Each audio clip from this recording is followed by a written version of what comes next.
What's up, y'all? Welcome back to Dolphins Daily, your daily dose of Dolphins content with your boy Chris Kane for episode 200. Man, I cannot believe we made it 200 episodes so far. It feels like it went so fast.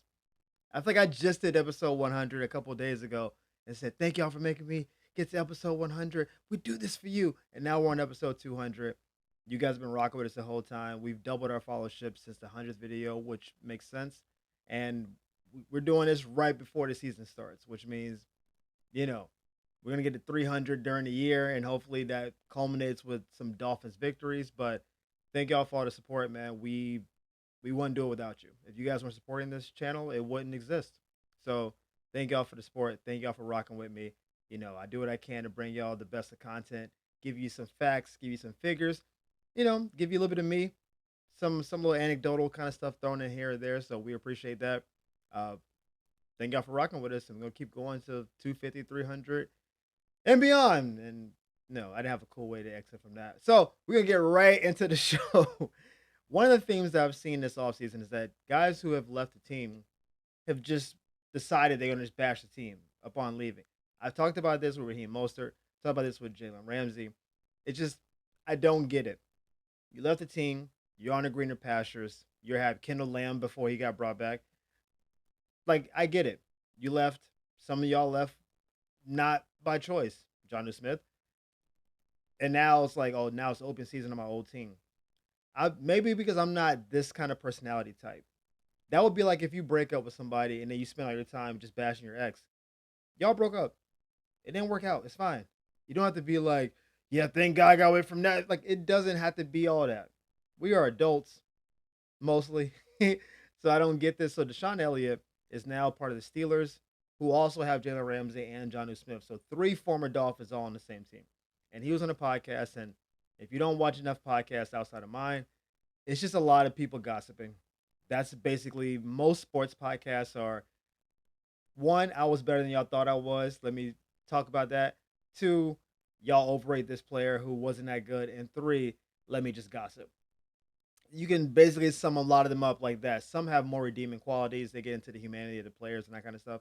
But for the most part, that's what it is. And Deshaun went on the podcast and said, Miami doesn't have any culture. That team is soft as some expletive, and then try to make the point that we got a few former Dolphins on this team, so that should tell you something. That just tells me that Pittsburgh was willing to trade with the team. That doesn't tell me that the team was soft. It doesn't have a culture. It tells me we traded guys who either wanted more money or didn't respect the team, so they weren't on the team anymore. I get it because it's like a Pittsburgh based podcast, so maybe it was like, let me say something to make the fan base feel better about us getting here. Like, I can see it. He's trying to do fan service for them, but the point doesn't make a lot of sense. Jalen Ramsey could have been traded to a few different teams, but we just got the best overall package, and John got to be a part of that. So that's how that worked out. And we got Minka back in return. So I don't really get that part. The idea that the team wasn't good, the team was soft. Deshaun Elliott was not great last year. I mean, look, we can keep it 100. If he was, he would still be here. So you could say the team didn't have culture. You could say the team wasn't great. You also did not play great. That also goes in. Jalen Ramsey was good last year, but Jalen Ramsey was already getting paid and just had a respect falling out. Jonnu Smith was awesome. We would have loved to keep him, but he wanted real money, and we didn't have real money to give him. That's not a team having a lack of culture. That's where they are in their career doesn't match where we are. Jalen Ramsey's already won a championship, multiple time All Pro in his 30s. Like, hey, I want to go somewhere where I want to have more say so, where I want to be able to like flex my chest and whatever. I like the coach better. Whatever. You've been winner. He's on a Hall of Fame path. We get that. John knew we just paid him with a state. So it wasn't a lack of culture. Deshaun, if you had played well, you would still be here. And then it will be maybe you and Minka Fitzpatrick both in the secondary. It just it's just too many guys are coming out doing it. It's getting egregious at this point.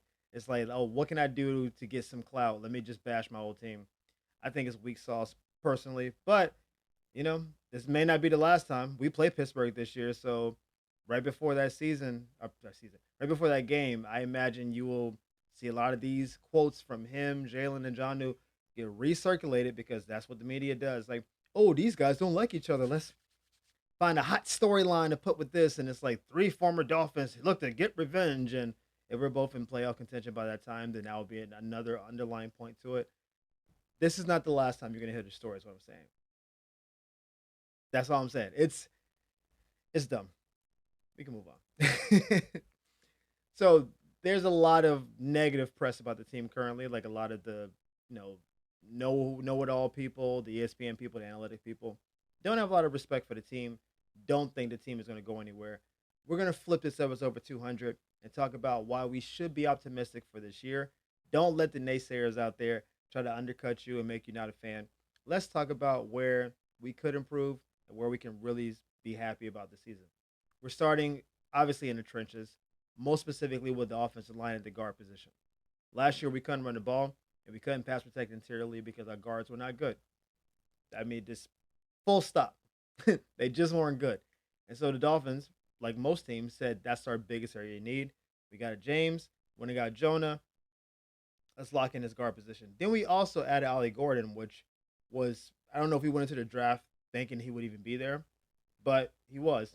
And so what this sets up possibly is that if our guards perform the way we believe they can, if James is for sure an upgrade and Jonah has shown that he's at least going to be good to very good the more time he gets, if those guys just do their job on the interior, we already have a good center. Those guys do their job, and our running game can actually start doing what the running game can do, like what it did 2 years ago when our offense was dynamic. That literally changes the whole complexion of the team. First of all, any team that runs the ball is not considered soft. Name one. Name one team that's good at running the ball that people in the league say, "Nah, that team is soft." You won't find it. Because for you to be good at running the game or running the ball, you need to either be really good on the offensive line or, really good at the running back or both. And if you're good on the offensive line, that means that you are either pushing guys back or creating holes. And then the running back is usually running and finishing runs, right? It's a combination of all those things. There is no team in the league that runs the ball that people think is soft. No one thinks Detroit's soft. No one thinks Baltimore's soft. No one thinks Buffalo's soft. No one thinks Philadelphia's soft. Those teams run the ball. That's what they do.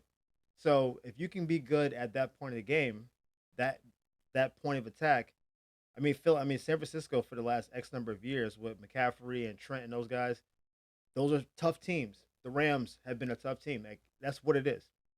When you can't run the ball and you feel like you need to throw to get yardage all the time, that's when teams start saying you're finesse.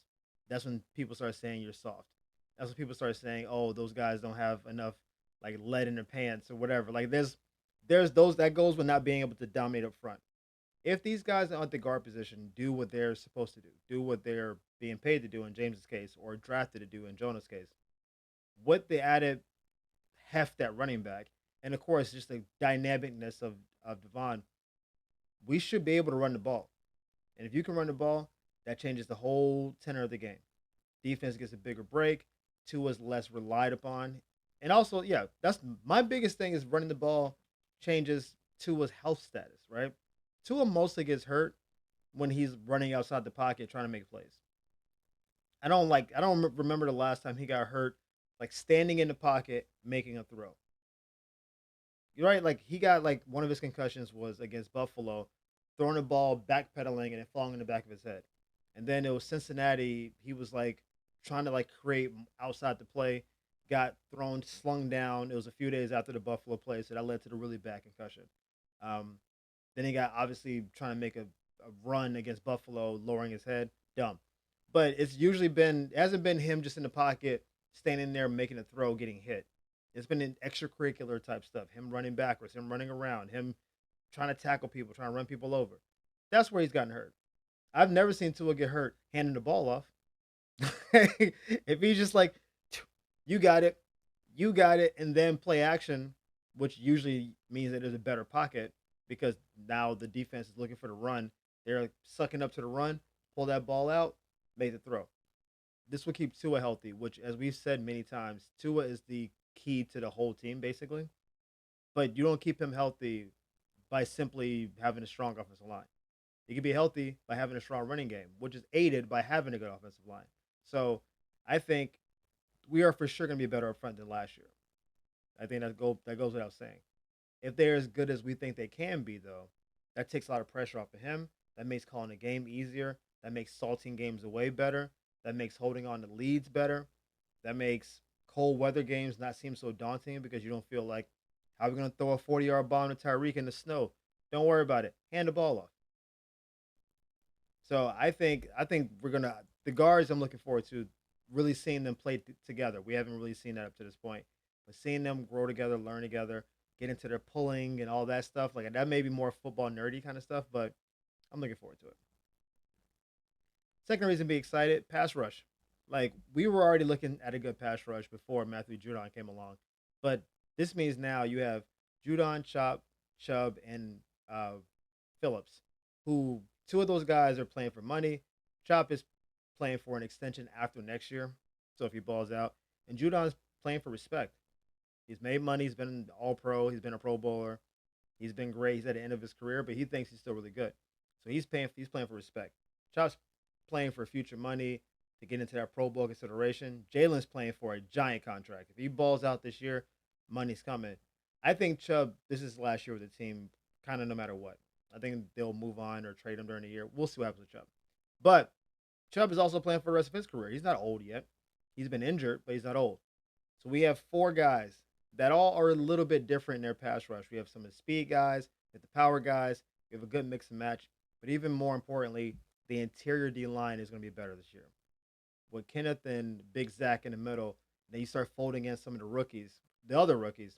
We're going to be more fortified in the middle, which means those guys ideally can take on 2 to 3 defenders. Ideally, they suck up 3 defenders between the two of them, which means now our outside guys are getting one-on-one rushes more often than not. Yes, you'll get chips from tight ends and running backs and that kind of thing. We get that part.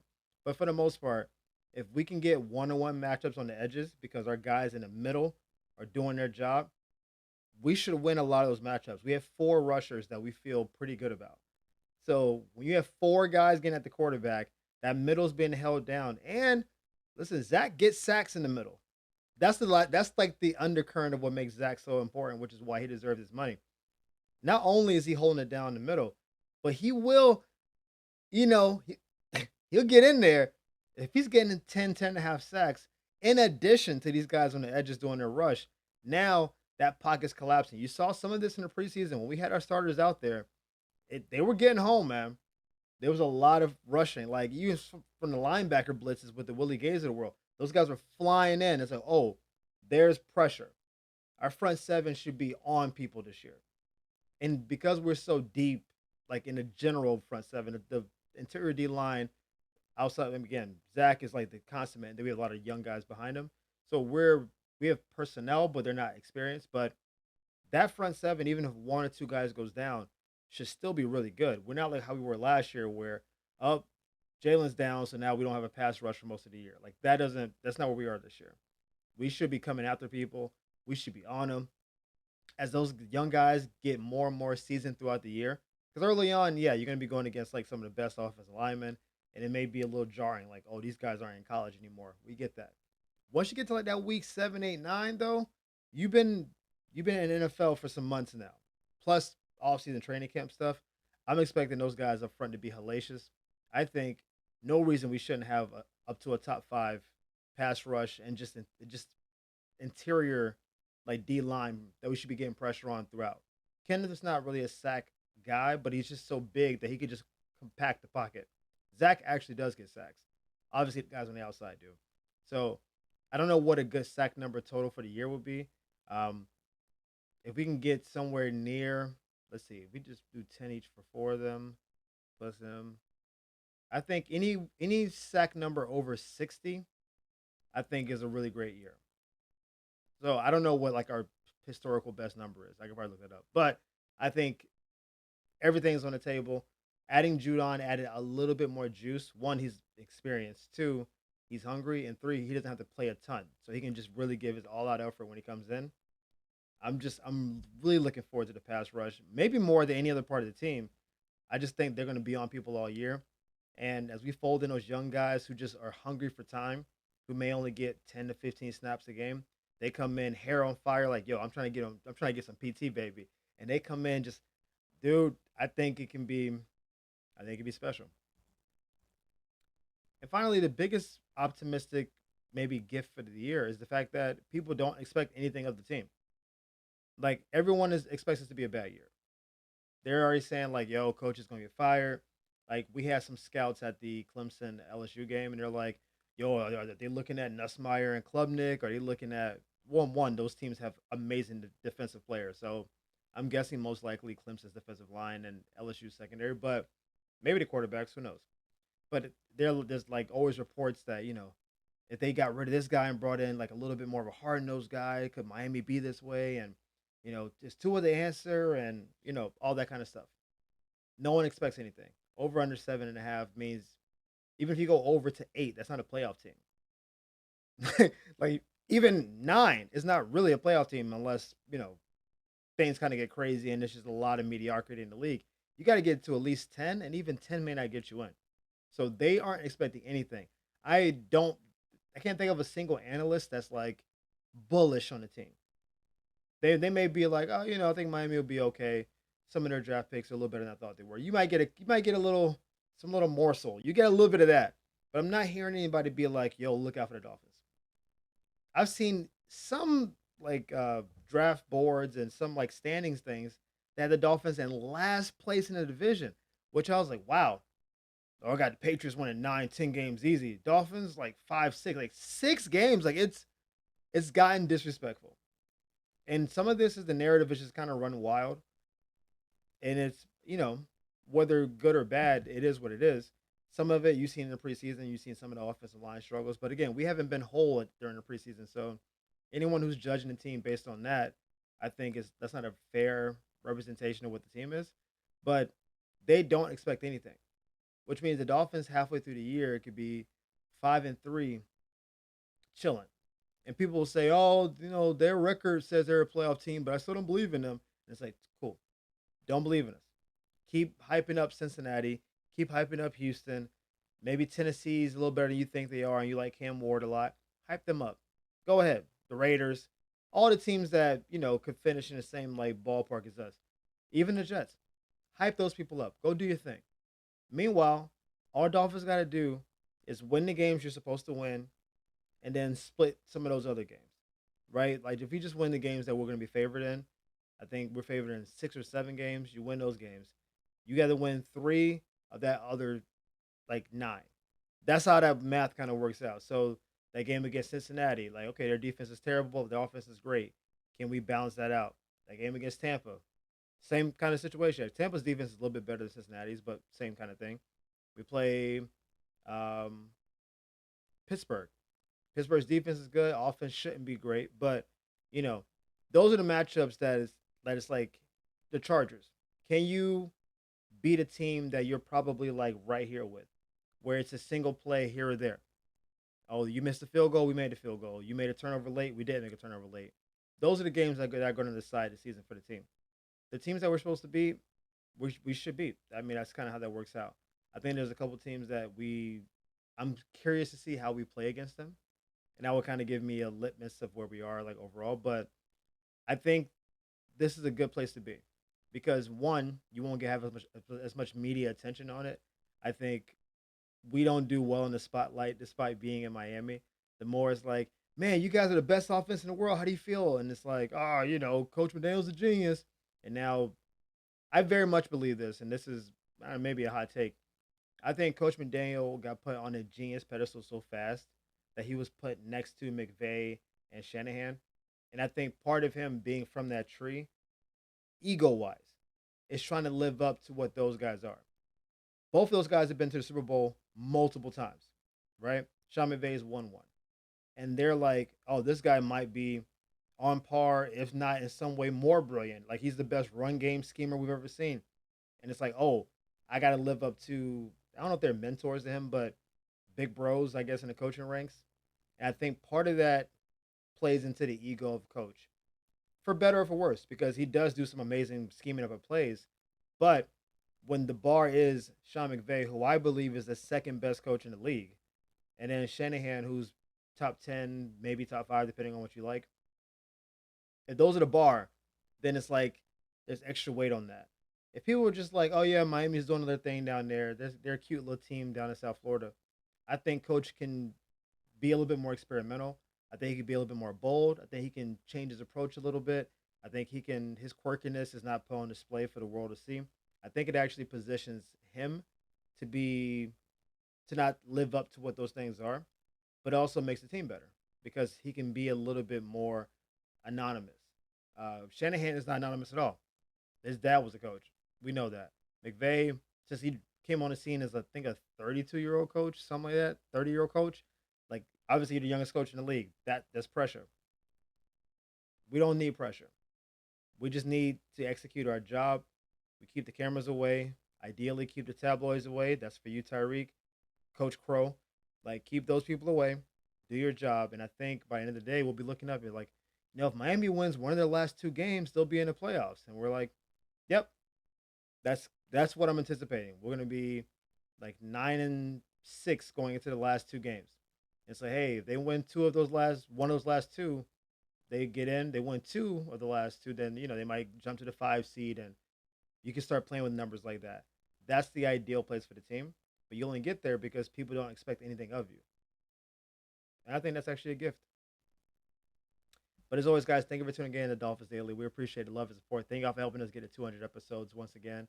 I can't be more happy about it. We want to keep growing the channel. We have some really exciting things we're going to start doing on our paywall channel once the year gets started. Pre-game, post-game analysis. I posted a video, like a longer form video talking about Tua.